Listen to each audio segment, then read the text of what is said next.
Hello, everybody. Let's take a look at the Brooks Running Aurora-BL. Yes, this is a Brooks, not what you usually associate from them. It has a nitrogen-infused midsole and a very light monomesh upper, as well as a hinge at the midfoot that allows decoupling. It is really a remarkably light shoe at 8.54 ounces, 242 grams. It goes on sale towards the middle of June as a limited edition for $200. It's really quite something. Okay, everybody, let's talk about the Brooks Running Aurora-BL, or Blue Line, which is from their Skunk Works. An amazing looking shoe here from Brooks. Not always known for flashy, but always known for reliable. Here they have really pulled out all the stops with a brand new shoe. It'll be a limited edition, $200. And what it has is a new midsole foam from Brooks called DNA Loft V3. You'll say, wait a minute, we had Loft in our shoes such as the Glycerin, the front of the Ghost. What is V3? What about V2? Well, V2 is a somewhat denser flavor of what we see here, which is in the Cascadia we're also testing. But our V3 DNA Loft is a supercritical nitrogen injected foam, a process that creates larger cells or bubbles in the foam. Is by using the nitrogen, they make it lighter, bouncier, and more responsive. And in our testing, in my testing, that is exactly what I found. So let's get into some of the features. So this is really a gigantic stack height shoe. I'm estimating that the full stack height is 42 millimeters at the heel and about 36 at the forefoot, so a 6 millimeter drop shoe. You notice when I flipped them over, it has a decoupling hinge, which allows the big stack to roll very nicely off the heel onto the forefoot. And I'll give you my ride impressions, how it all works. But you can see it allows the shoe to flex forward, and torsionally, it's decently rigid. Let's move up to the upper. First thing, of course, you'll notice is this incredible rear geometry here. This is a molded, entirely single piece heel counter. You can see the cushioning here. It's entirely reflective. All the gray is reflective. The heel counter may look like the New Balance 1080, but believe me, this is a much more comfortable, softer, and quite pliable heel counter. And on the inside, you can see the molded bolsters. The upper itself is a mono mesh with a few underlays, you can see. It's very, very breathable, very, very light, and that helps the shoe get down to that 8.54 ounce weight, the upper. So I'll talk to you a bit about the fit, but it is excellent. There's more to the upper. Let me get the other shoe unlaced a bit. It has a full gusset booty tongue, all one piece. You can see the top is a sort of denser stretch mesh, and below that a gridded kind of pattern. So when you lace up, it ends up right here in the gridded area. Excellent, excellent fit. Never had to relace these. So where does it fit in? Well, it's something brand new from Brooks, and let's see how they run. But this massive cushion and lightweight, bouncy is really something special and totally different. I'll also have a few comparisons to shoes such as the Invincible Run from Nike and the Fresh Foam More V3 from New Balance in the video, and I'll take you on a tour of Rye, New Hampshire, some of the scenic sites in my hometown.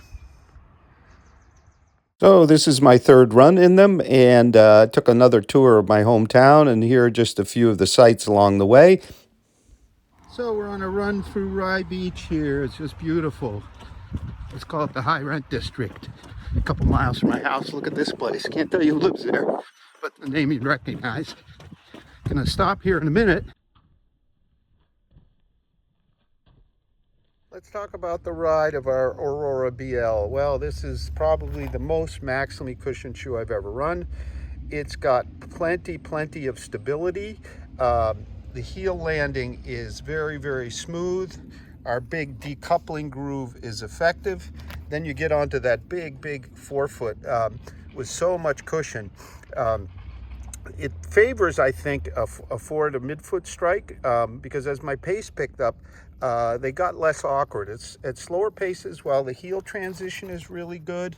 The front is basically rigid or quite rigid, and you really need to get up on it to make them work, and then you get a lot of bounce but a lot of front stability. The front platform, as you can see, doesn't have a lot of grooving, and there's no flex point here. I'd kind of like to see a bit more flex to the shoe. I think it is breaking in though. It's gotten better every run. What's it good for? Wow, there's so much to talk about this shoe. Well, it is, as I said earlier, it in terms of comparison to the Invincible Run, you have more cushion to the more V3, more cushion stack, yet we have a lighter weight here at 8.54 ounces. So you're well 1.3 ounces less than either of those two. I do find the More has a nice rocker. I wish this shoe had a bit more of a rocker to go with its hinge or more flex. In terms of the Invincible, it's not nearly as stable. Our molded heel counter here really works well, and I think, as I said earlier, I think it extends towards the front a bit to provide stability, because this is, for such a light, heavily cushioned, big stack shoe, this shoe is very stable. Not a stability shoe, but much more stable than, say, the Invincible Run. Doesn't quite have that super lively bounce of the Invincible Run, but it picks up kind of a more stable, steady-handed feeling to it. In terms of, wow, recovery shoe, well, I think you have to, it'll certainly do that, but for me anyway, at my slower paces, they were a little bit hard to get off the front, but if you're not really worried about pace, they would be good for that. Excellent long run shoe, I think. If you just go for that long, slow distance, wow, I can't think of a better choice with all that breathability in the upper and the great hold from the tongue. You can see here again the kind of stretchy band, and then the gridded element, so that really just holds your foot super well. You can see how well padded the bolsters are in the rear, all molded in one piece. Pretty incredible. Before we move to some conclusions, here's a few thoughts on the fit. So I'm a half size up from my normal, and as usual, my right foot is narrower than my left, and the fit is absolutely, totally perfect here on both feet. I have a bit of extra length. I'm sure I could go true to size, but this is a very adaptable fit. Our full booty kind of gusset tongue that extends to the front of the laces holds the foot really well to the platform, and then the real star is this super light molded heel counter. Very comfortable. This isn't the kind of stuff we saw in the 1080 from New Balance. Much more comfortable, and it extends forward, I think, that provides that support. So this is a mono mesh, so I can, it's not super cold, not super warm, but I can feel some breeze through there here, and they're definitely more breathable than some of the nice sandwich mesh uppers I've been running in lately. The hold is great, toe bumper, just fantastic. This is really kind of a groundbreaking upper where, for the first time, I think, mono mesh, which is so light and breathable, is really kind of flawlessly implemented for me here. And thanks to that, the heel counter and that gusseted full kind of wrap around the foot tongue, amazing. At $200, yeah, it's up there, but this is really a very innovative shoe from Brooks. And you know, let's be honest, the Brooks has been kind of stodgy and reliable. It's very popular, but not really very exciting. Even some of their latest stuff, except maybe the Catamount, not very exciting. So the Loft V3 foam with this big foaming of bigger cells really gets the weight down. It's energetic, it's bouncy, not quite Zoom X, but steadier, more so they're sticking to their knitting Brooks and being reliable. So this is a max cushion, incredibly light shoe that I think is reliable and steady. Might not be quite as fast as some of the other ones, but you're going to have as much cushion as I think I've ever experienced in a running shoe to date at an incredibly light weight. So it is a real nice, I would say, new beginning, new initiative by Brooks. If I was to give it some cons, it would only be that I'd like to see a bit more flexibility or rocker in the forefoot. And I wonder what a version with a bit less stack would be like. And as far as racing shoes, the V3 foam, I don't know. I certainly don't have any information, but I suspect we may see it in some of their racing shoes, as it's very much like and feel like the energy of, say, Fuel Cell in the RC Elite 2 or the Rebel V2. And here we just have a lot more of it than either. Well, the RC Elite is well cushioned, but it has the plate. So very exciting, all foam kind of approach here, no plates.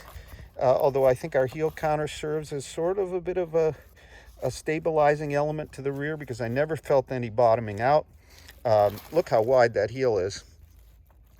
And I never felt the heel be over heavy because of our hinge, which really allows us to get forward. Outsole, strips of rubber, fairly thick. I think you're going to get good wear. I haven't seen any wear yet. There's our hinge, DNA Loft V3. The Brooks Aurora-BL, a very exciting new shoe from Brooks, coming in a very limited special edition around the middle of June. It will be $200. Brooks is back. Also, please check out our full multi-tester review over at RoadTrailRun.com. I'll put a link here in the video as soon as it's up.